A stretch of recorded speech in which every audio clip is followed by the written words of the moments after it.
En cómics hay una relación fundamental que a menudo se analiza, la del escritor y el dibujante. Parece obvio, ¿no? Por la forma en que interactúan y la importancia de cada rol es algo más profundo de lo que parece. Si separamos arbitrariamente sus papeles, el escritor es el cerebro detrás de la historia. Su función es concebir la idea, la trama, establecer el orden narrativo y por supuesto fabricar los diálogos. Todo esto se plasma en un guión escrito, que no solo ya las palabras que leeremos en los bocadillos, sino también indicaciones cruciales para el dibujante, como descripciones detalladas de cada viñeta, lo que aparece en ellas y cómo se organizan en la página. Es el arquitecto de la narrativa y su uso de las palabras y la estructura del guion extienden y desarrollan la esencia misma de la historia. Luego está el dibujante, quien toma esa idea de la mente del escritor y la transforma en imágenes, y aquí es donde la magia se hace visible. Lo ideal, lo que realmente hace que un cómic sea una obra maestra, es cuando el guionista se interesa profundamente en cómo el dibujante va a interpretar su historia. El dibujante a su vez se siente cautivo por esa idea o argumento original. Es una danza, una colaboración que busca un equilibrio perfecto. Ahora, a diferencia de otros medios como el cine, donde por su propia naturaleza tecnológica se requiere la contribución coordinada de muchísimos especialistas, un cómic en teoría puede ser el producto de una sola persona. Hay creadores que escriben, dibujan y entintan y hasta colorean sus propias obras. Sin embargo, en la práctica moderna de los cómics, la separación entre escritor y dibujante ha proliferado, ha proliferado porque generalmente por exigencias de tiempo. Los editores suelen decretarlo así para cumplir con calendarios de publicación, para mantener el control sobre los personajes que son su propiedad, o cuando un redactor jefe forma equipos específicos para nuevos lanzamientos. Muchas veces un dibujante simplemente acepta que su fuerte no es escribir o viceversa, y así contrata los servicios del otro.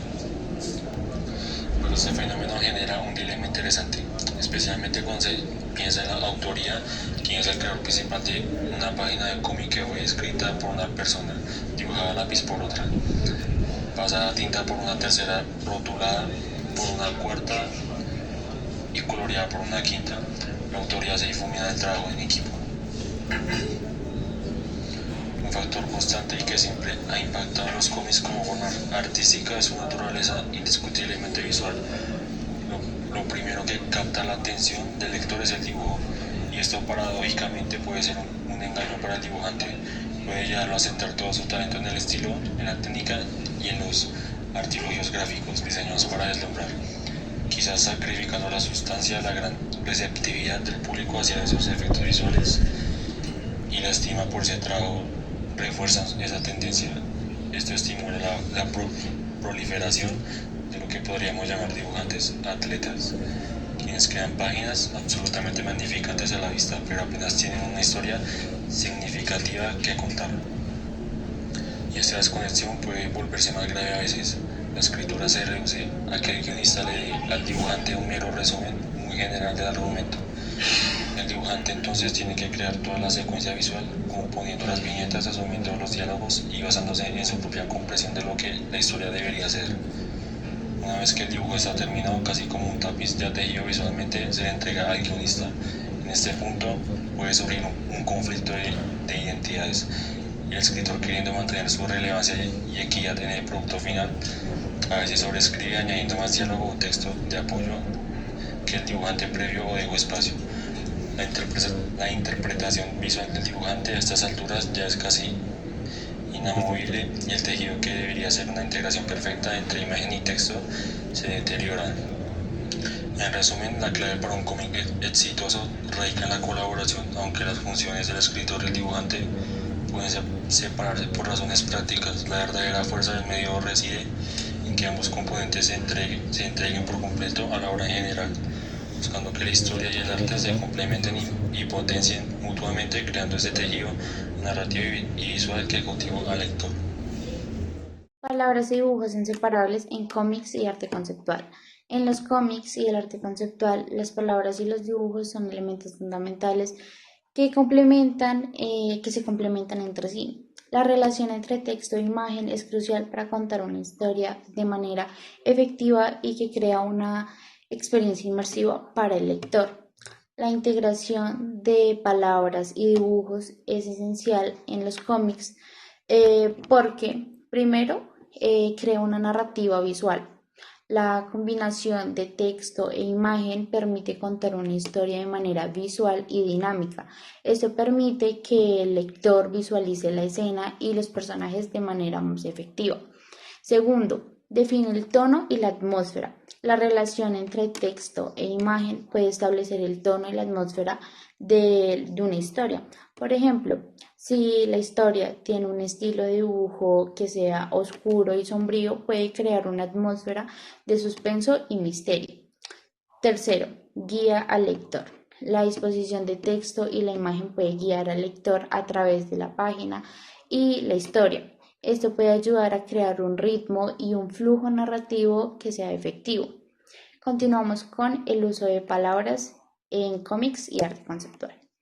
En los cómics, las palabras se utilizan principalmente para, primero tenemos diálogo y narración. Las palabras se utilizan para representar las conversaciones entre los personajes y proporciona un contexto de la situación. Esto puede incluir el diálogo entre personajes, narración en tercera persona o incluso pensamientos y sentimientos de los personajes. Segundo, describir las acciones. Las palabras pueden describir la acción y el movimiento del personaje. Esto puede ayudar a crear como una sensación de dinamismo y energía en la página. Tercero, crea suspenso y tensión. Las palabras pueden crear suspenso y tensión a través del uso de la tipografía y la disposición del texto. Por ejemplo, un texto que utilice negrita o mayúsculas puede enfatizar un momento importante o un giro en la trama. Algunos de los ejemplos de integración efectiva de palabras y dibujos en cómics pueden ser Watchmen de Alan Moore y Dave Gibbons. Esta serie de cómics es muy conocida por su compleja narrativa y su uso innovador de la disposición del texto y la imagen.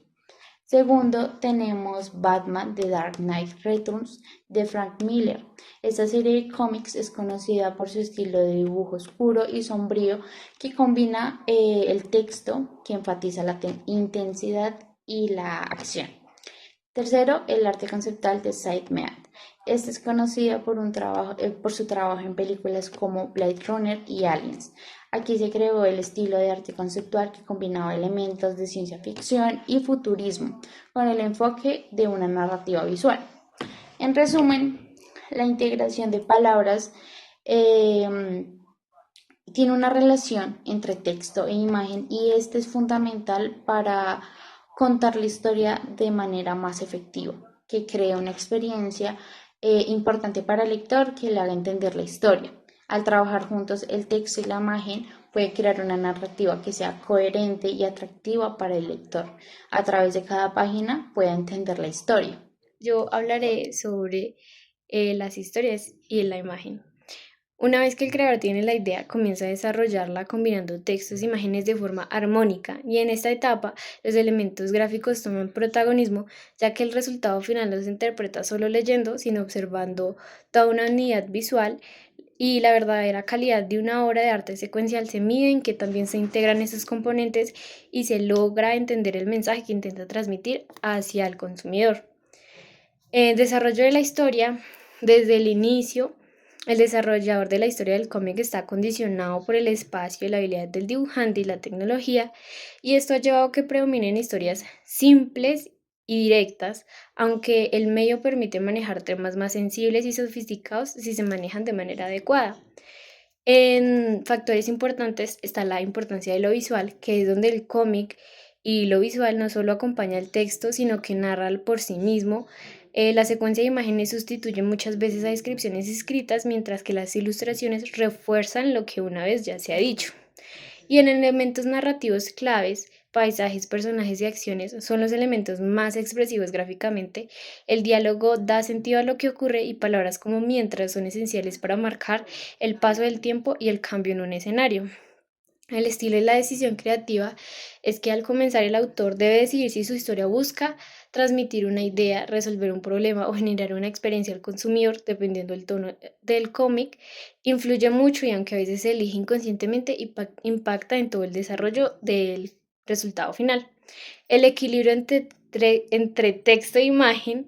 No hay fórmula exacta, se busca un balance práctico donde el texto y la imagen se integren sin estorbarse mutuamente, evitando que uno repita lo que ya muestra el otro. La colaboración fluida entre guionistas y dibujantes es clave para evitar errores y confusiones a la hora de terminar el proyecto. Entonces, mi nombre es Santiago y yo le vengo a hablar sobre la edición del texto y el dibujo y sobre el boceto. La edición del texto y el dibujo es una parte complementaria en un trabajo artístico, gráfico del diseño que aporta información o elementos visuales extra que enriquecen el contenido principal. Por ejemplo, sería en un cartel de texto adicional que puede incluir frases informativos o títulos llamativos. Otro sería una historia que puede haber dibujado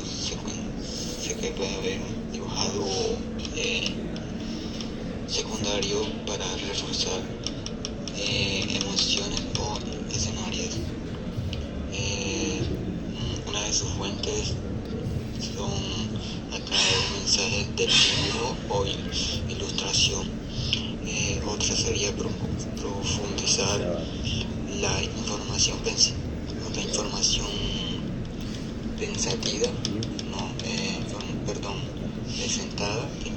presentada, dar conceptos o explicar partes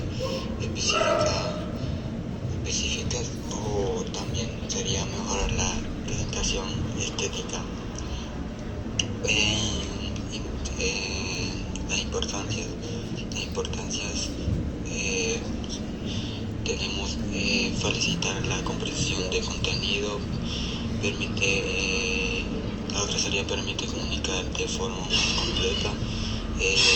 Tercero sería mejorar el impacto visual y comunicativo de la obra. Por segundo tenemos sobre el boceto. El boceto es un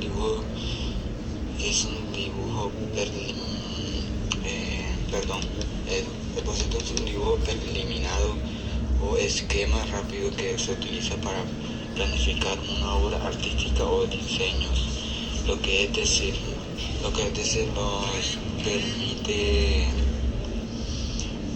nos permite definitivo,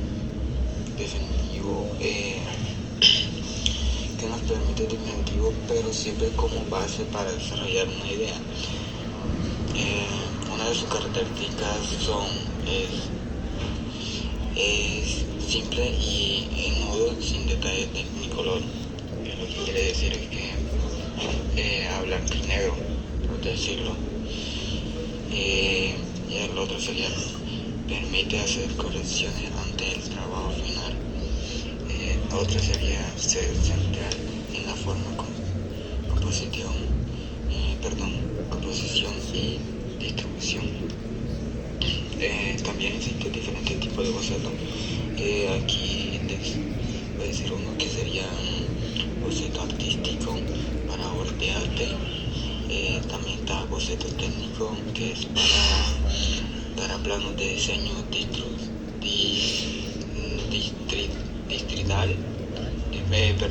industrial o arquitecturas.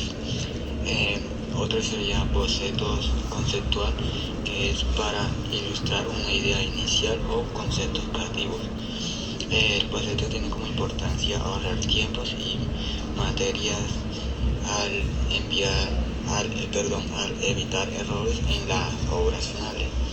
Lo que es decir, como que nos permite tener una idea claramente sin cometer un error. Para no cometer un error grave, primero se hace un boceto. Otro sería de la importancia de ella permitir visualización, como se verá en la composición. Y por otro tenemos que es una herramienta clave en cualquier proceso creativo. Como les dije anterior, es para tener una idea clara y no tener muchos errores al momento hacer un boceto o una idea que tengamos. Bueno, en conclusión, sobre los dos temas, tanto los adicionales del texto o de dibujo como los bocetos son elementos esenciales en el proceso de creación visual, mientras que el adicional completa y enriquece el mensaje y el boceto permite planificar y organizar la idea inicial. Ambos ayudan a lograr una comunicación visual más clara y efectiva. En pocas palabras. Gracias.